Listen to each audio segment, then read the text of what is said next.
আসসালামু আলাইকুম রহমতুল্লাহ। আজকে আপনাদের সম্মুখে সাইয়্যিদুল ইস্তিগফার সম্পর্কে আলোচনা করব। এটি একটি বিশেষ ফজিলতপূর্ণ দোয়া। এই দোয়াটি রাসূলুল্লাহ সাল্লাল্লাহু আলাইহি ওয়াসাল্লামের শিখানো সবচেয়ে উৎকৃষ্টতম দোয়া।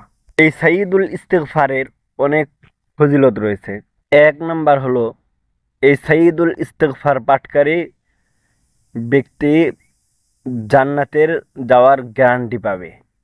যেমন বুখারী শরীফ ৬,৩০৬ নম্বর হাদিসের মধ্যে আল্লাহ রসুল সাল্লাল্লাহু আলাইহি ওয়াসাল্লাম বলেন, আমি আরবিটা বলছি।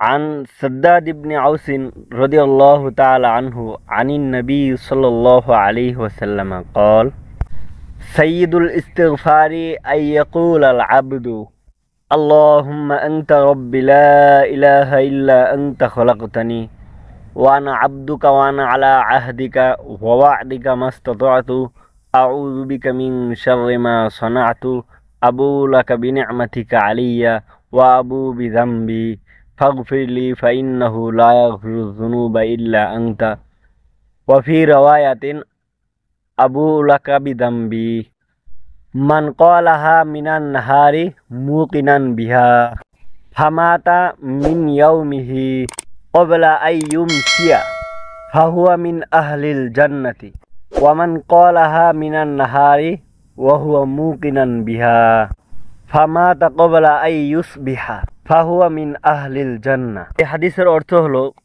যে হযরত সাদ্দাদ ইবনে আউস রাদিয়াল্লাহু তাআলা আনহু রাসূলুল্লাহ সাল্লাল্লাহু আলাইহি ওয়াসাল্লাম থেকে বর্ণনা করেন, সাইয়্যিদুল ইস্তিগফার হলো এই যে বলে, আল্লাহুম্মা আনতা রাব্বি লা ইলাহা ইল্লা আনতা খলাকতানি ওয়া আনা আবদুকা ওয়া আনা আলা আহদিকা ওয়া ওয়া'দিকা মাস্তাতাতু আউযু বিকা মিন শাররি মা সানাতু আবু লাকা বিনি'মাতিকা আলাইয়া ওয়া আবু বিযামবি। অন্য রিওয়ায়াতে আছে ওয়া আবু লাকা বিযামবি ফাগফিরলি ফাইন্নাহু লা ইয়াগফিরুয যুনুবা ইল্লা আনতা। এইটুকু বান্দা যখন বলে, যে ব্যক্তি এই দোয়া দিনে দৃঢ় বিশ্বাস নিয়ে পাঠ করবে, সেদিন যদি পাঠকারী সন্ধ্যা হওয়ার আগেই মৃত্যুবরণ করে, তাহলে ওই ব্যক্তি জান্নাতে প্রবেশ করবে। আর যদি কোনো ব্যক্তি রাত্রিতে পাঠ করে, তাহলে সকাল হওয়ার আগেই ওই ব্যক্তি যদি মৃত্যুবরণ করে, তাহলে জান্নাতে প্রবেশ করবে। তো এই হাদিস দ্বারা জানতে পারলাম যে সাইয়্যিদুল ইস্তিগফার যে ব্যক্তি সকাল সন্ধ্যা পাঠ করবে, ওই ব্যক্তি মরার সাথে সাথে নিশ্চিত জান্নাত লাভ করবে। ২ নাম্বার হলো গুনাহ মাফ হয়, অর্থাৎ এই দোয়া গুনাহ স্বীকার ও তওবার মাধ্যমে বান্দাকে পরিশুদ্ধ করে। ৩ নাম্বার আল্লাহর নৈকট্য লাভ হয়। এই দোয়ার মাধ্যমে আল্লাহ তাআলার রহমত, দয়া এবং নৈকট্য লাভ করা যায়।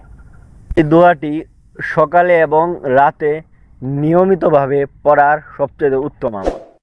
এই দোয়াটি রাসূলুল্লাহ সাল্লাল্লাহু আলাইহি ওয়াসাল্লামের শিক্ষা অনুযায়ী প্রতিদিন সকালে ও রাতে পড়ার উত্তম আমল হিসাবে গণ্য করা হয়। এই দোয়া পড়ার সময় হলো মাগরিবের নামাজের পর বা এশারের নামাজের পর। সবচেয়ে উত্তম হলো মাগরিবের নামাজের পরে পড়া, তারপরে ফরজের পর পড়া। তো ইনশাল্লাহ আমরা এই সাইয়্যিদুল ইস্তিগফার দোয়াটি নিয়মিত আমল করব। আল্লাহ তাআলা আমাদেরকে আমল করার তৌফিক দান করুক। আমিন।